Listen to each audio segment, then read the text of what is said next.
ఆలోచించండి, వచ్చిన వాళ్ళందరూ కూడా జాగ్రత్తగా. గత ప్రభుత్వం కూటమి ప్రభుత్వం కాదు, భవిష్యత్తులో కూలిపోయే ప్రభుత్వం ఇది. ఎందుకంటే ఆ రోజు అలివి కాని మాటలన్నీ చెప్పేశారు, నమ్మించారు, ద్రోహం చేశారు, అన్ని విషయాలు చెప్పారు. ముఖ్యంగా విద్యార్థుల్ని నమ్మక ద్రోహం చేసేశారు. భవిష్యత్తు అంతా మీదే అని మాట్లాడారు. ఆ రోజు చదువుకున్న విద్యార్థులు ఖాళీగా ఉంటే మీరు భయపడిన అవసరం లేదు, మీకు 3,000 రూపాయలు నెల నెలకి ఇబ్బంది లేకుండా మీ వరకు మీరు జీవించేదానికైనా నేను ప్రత్యేకమైన ఆలోచనతో ఉన్నాను, మీకు ముందుండి వడ్డిస్తానని చెప్పి మాయమాటలు చెప్పారు. ఎక్కడ పోయింది నిరుద్యోగుల గురించి చెప్పిన మాటలు? ఎప్పటి నుంచో చెప్తున్నారు మీరు, ఎక్కడికి పోయింది మీకు? తర్వాత చదువుకుంటున్న బిడ్డల మీద పడ్డారు. ఏ రకంగా మోసం చేశారు? వస్తానే నేను ఎలక్షన్ ముందే సంతకం పెట్టినట్టు నటించారు. వస్తావు, రావడమే తొందర, రావడమే మీకు ఉద్యోగాలు, ఎన్ని అర్హత ఉంటే అన్ని ఉద్యోగాలు ఇస్తానని చెప్పారు. మీరు విశ్లేషించండి. ఈరోజు మరి టీచర్స్ ఎంతమంది కావాలి, ఎన్ని వేల మంది కావాలి, మీరు ఎంతమందికి నోటిఫికేషన్ ఇచ్చారు? తూతూ మంత్రంగా చెప్పాము, మాట ప్రకారంగా కేవలం 15,000 మంది. అదే జగన్మోహన్ రెడ్డి గారు రావడంతోనే సంస్కరణ చేయాలి, గ్రామ స్థాయిలో నుంచి అందరికీ అందుబాటులో ఉండాలని సచివాలయ వ్యవస్థ తీసుకొచ్చారు. తీసుకురావడమే కాదు, నిబద్ధతగా ఎక్కడ ఎవరు కూడా ఏలెత్తి చూపలేని విధంగా రిక్రూట్మెంట్ చేశారు. భవిష్యత్తుకి చదువుకున్న భవిష్యత్తుకి ఇంచుమించు 1.5 లక్ష మందికి చక్కటి అవకాశాలు కల్పించారు.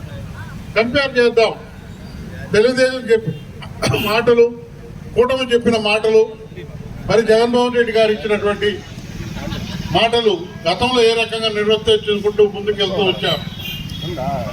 ఆయనకి వేరే ఆలోచన లేదు, ఇచ్చిన మాట నిలబెట్టుకుంటూ ముందుకు పోవాలన్న ఆలోచన తప్ప వేరేగా ఆలోచించలేదు. రాష్ట్ర భవిష్యత్తు ఆలోచిస్తూ ముందుకు వచ్చారు. మరి ఇదే జగన్మోహన్ రెడ్డి మా గారు ఆ రోజు ప్రశ్నించిన ప్రశ్నలకు ఏదైనా ఒకటైనా జవాబు ఉందా? లేదు, మాయ మాటలు చెప్పడమే తప్ప నిట్ట నిలువన ముంచేశారు యువతని. చెప్పుకుంటూ పోతే ఎన్నో సమస్యలు ఉన్నాయి, రోజంతా మాట్లాడుకోవచ్చు. కేవలం యువత భవిష్యత్తు గురించే మాట్లాడుకుందాం. ఎక్కడికి వెళ్తుంది? చదువుకున్న బిడ్డలు కష్టపడితే ప్రభుత్వ ఉద్యోగం వస్తే ఏదో కాలం వెళ్ళబుచ్చొచ్చు, లక్షణంగా మిగతా భవిష్యత్తును కూడా మనం సమకూర్చుకోవచ్చు అనే ఉద్దేశంతో మరి ఎంతో గొప్పగా ఆలోచించారు. వాళ్ళ గొంతు కోసినట్టుగా మరి పరీక్ష విధానంలో ఎంత పొరపాట్లు జరిగాయో మీరు అందరూ కూడా తెలిసిన విషయమే.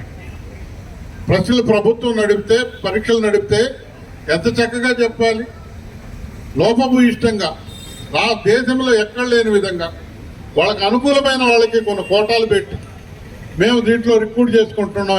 ఎలాంటి పరీక్ష లేకుండా మరి స్పోర్ట్స్ కోటాలో లేని స్పోర్ట్స్ని ఇంక్లూడ్ చేసుకుంటూ మరి వీళ్ళందరికీ మేము ఉద్యోగాలు ఇస్తామని లక్షలాది రూపాయలు ఎక్కడి నుంచి తెస్తారు?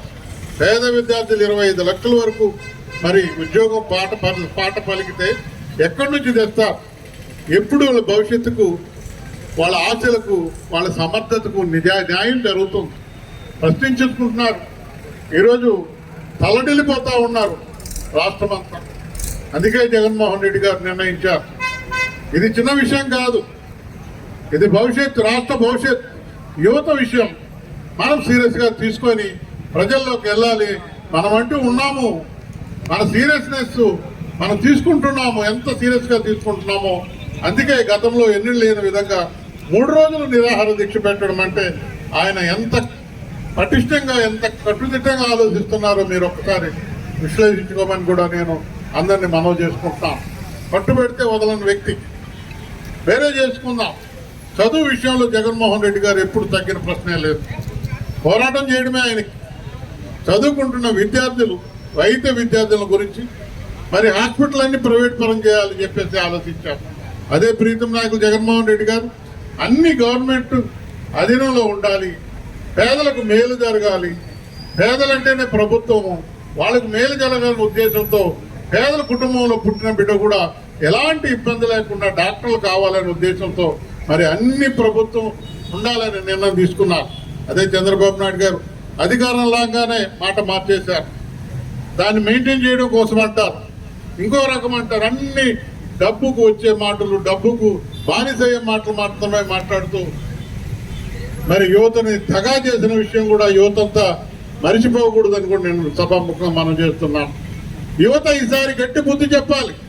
ఇట్లాంటి నాయకులు, మోసం చేసిన నాయకులు, నిరుద్యోగ భృతి ఇస్తానని ఇంతవరకు దిక్కు దిశాన లేనటువంటి నాయకత్వానికి ఖచ్చితంగా గుణపాఠం చెప్పాలి.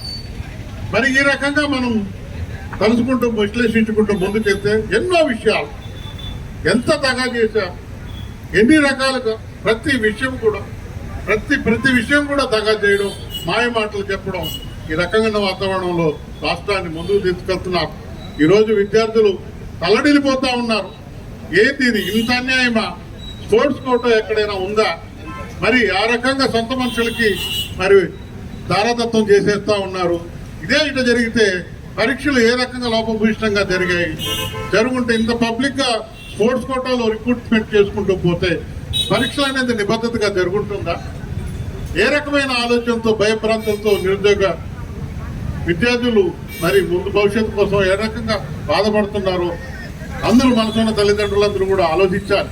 విద్యార్థులే కాదు, విద్యార్థి అన్నదమ్ములు ఆలోచించాలి, తల్లిదండ్రులు ఆలోచించాలి, తాతావులు ఆలోచించాలి. అందరూ కూడా కుటుంబం అనేది ఎక్కడ పోతుంది? ఎప్పుడైనా భవిష్యత్తు ఉంటుందా? ఈ రకమైన ప్రశ్నార్థకంగా మరి రాష్ట్రాన్ని ముందుకు తీసుకెళ్తున్నారు చంద్రబాబు నాయుడు గారు.